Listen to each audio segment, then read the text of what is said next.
Dr. Roger Marshall. Senator, good morning. Great to have you back on. Rob, great to be with you. Good morning. That same Reuters poll that I was just referencing a second ago found that 81% of Republicans think that the charges against Donald Trump are politically motivated. 81%. That is a massive number. What was your reaction to the Trump arraignment on Tuesday? Well, these are political charges. Once again, Lady Justice has taken her blindfold off. She's put a foot on the scale as well. I think everyone understands that the law is not being applied equally. My dad was the chief of police in my hometown for 25 years, and one of his pillars of law enforcement was to apply the law equally to everybody, regardless of what your last name was, who your parents were, what side of the railroad track you came from. The law should be applied equally, and we understand the FBI and the Department of Justice have corruption going on at the very highest levels. And I say that the FBI officers I've met in the field are great people. Once upon a time, they were the most premier law institute in the world. So I think that this is a few bad apples spoiling the bunch. Senator, you were busy yesterday honoring the Army's birthday and Flag Day. You served in the Army. You just introduced a new bill. Fascinating stuff. The name of the bill, the One Flag for All Act, which would prohibit any flag other than the American flag to be flown, draped, or displayed on federal buildings, with very few exceptions. I'm wondering if what the White House did on Saturday, hanging the controversial Progress Pride flag, which was invented in 2018, so it's a brand new flag, between two American flags. This is the picture right here, would qualify. Does this qualify as one of those exceptions to you?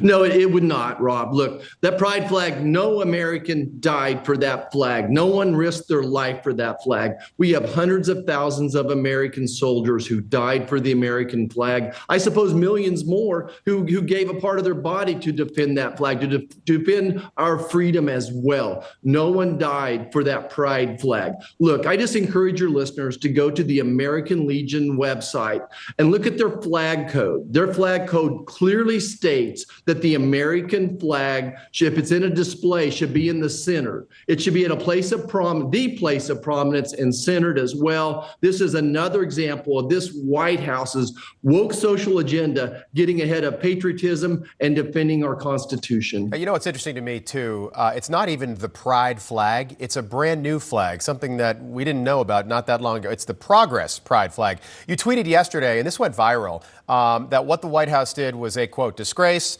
a breach of U.S. flag code, and a glaring example of the White House putting their social agenda ahead of patriotism. So, Senator, take us through exactly why you think this is a violation of U.S. flag code.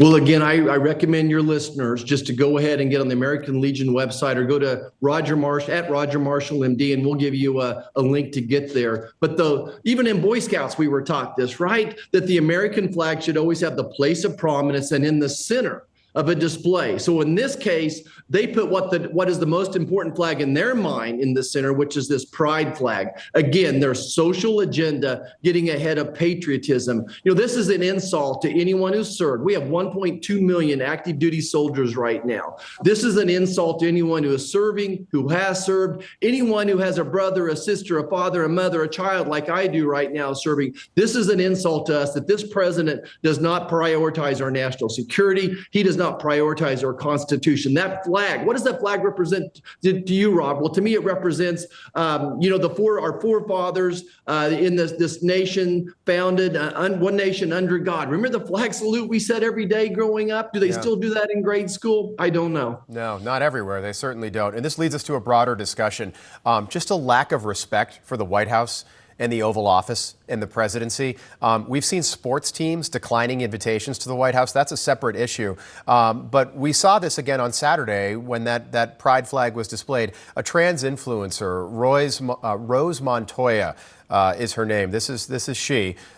She took a picture with Joe Biden, and she's a TikTok influencer. Here she is with the president. And then just moments after Joe Biden appeared on her TikTok account, she took off the top of her dress and flash the crowd. There are young children at this event. What was your reaction to this? Now, the White House did say yesterday, by the way, it took them 4 days to comment on this, but they said that she will not be invited back to any future White House events. But what was your reaction to this? Yeah, I'm just stunned. I don't know what to say, Rob. It's a disgrace. That's all I can say. It's a disgrace what's happening there at the White House. And remember, another old saying my dad said is, once you lose your reputation, you never get it back. And to your point, the FBI, the Department of Justice, the White House have lost their reputation. They're never going to get it back. I don't know what to say. I'm speechless. Obvious. I just can't believe that would be going Let me on at our just White House. 15 seconds, Senator. Do you think that the 81 million Americans that voted for Joe Biden in 2020, do you think they were really voting for this? Well, no, obviously Joe Biden ran as a moderate, but he acts like he's running the socialist Green Party from Europe right now. So no, they didn't vote for this. He tricked him. Again, let's watch what he does, not what he says. Yeah. Senator, great having you back on. We appreciate it. Kansas Senator Roger Marshall.